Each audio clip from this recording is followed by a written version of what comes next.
There's just nothing like the smell of a warm pie baking in the oven to conjure up fond childhood memories of home cooking. Whether it's apple, cherry, or peach, the all-American fruit pie has evolved into the most traditional of desserts.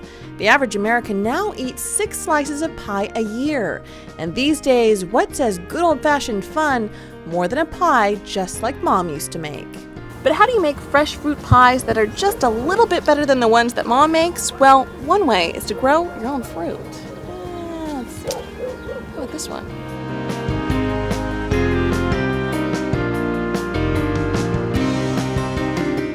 Ikeda's store started about 50 years ago. My parents were farmers, and as being farmers, they decided to bypass the middleman and start doing a farm store. Originally started as a way to use up all of their orchard fruit, the Ikeda's fruit stand has evolved into this, a fruit emporium for travelers and locals alike. Just off busy I-80 in Auburn, no doubt countless numbers of weary commuters have found comfort in Ikeda's special combination of fruit stand, country store, burger joint, and of course, pie shop. But despite its enormous popularity with folks, there's always one important question about the place. I just know it starts with an I, and there's a K in it, and an E, and an A. Ikeda? The I is pronounced E, and the E is pronounced E, and the A is pronounced so it's Ikeda's. It's Ikeda or something. You can call me whatever you want, as long as you come in and grab the fruit and the pie and the burgers. We're happy to call us whatever you want to call us.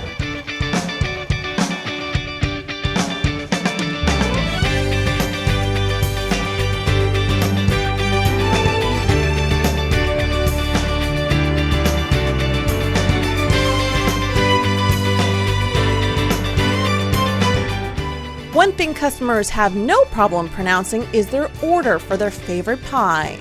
Raspberry, Dutch apple, cherry cobbler, and peach are just a few of the mouth-watering flavors here, with everyone having their personal preference. Marion Berry. I got a pie. I got a peach pie.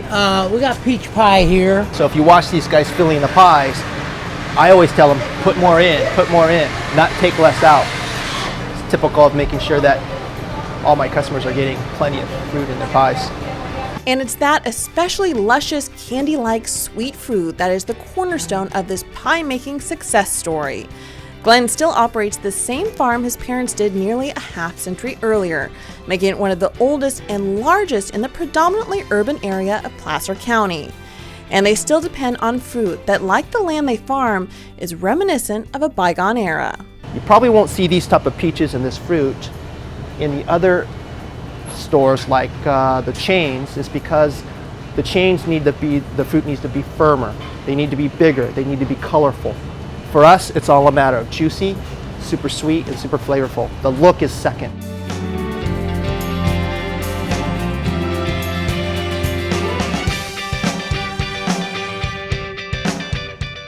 Give it a try, Tracy. So we're going to test a lot of fruit today. That's one.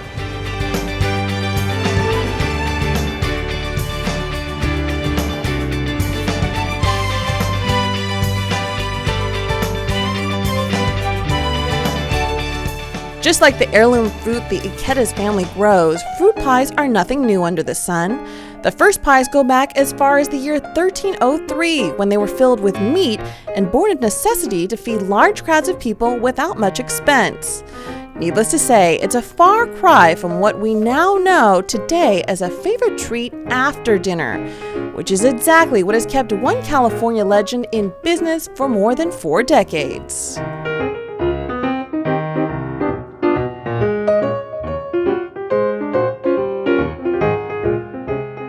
And nowhere is the love for the all-American pastry more alive than here in Pescadero. That's because they've been making some of the best pies in the country for more than 40 years, and they've been doing it with a very special local ingredient.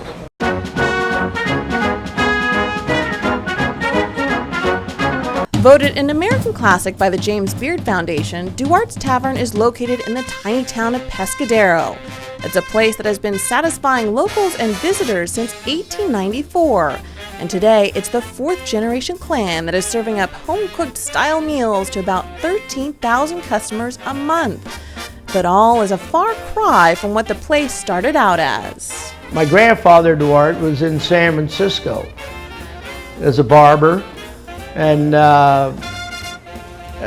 he came to Pescadero in 1894 and bought the business, which consisted of a saloon and a barber shop. After Prohibition ended, the family started the restaurant up again and eventually added an important item to the menu. Capitalizing on the rich agriculture around them, they began making and selling a pie made from a local fruit called an olallieberry berry. First developed in 1949 by the USDA, the berry is a cross between a young berry, loganberry, and a blackberry. And with its cool climate, Pescadero quickly became a hotbed for the fruit.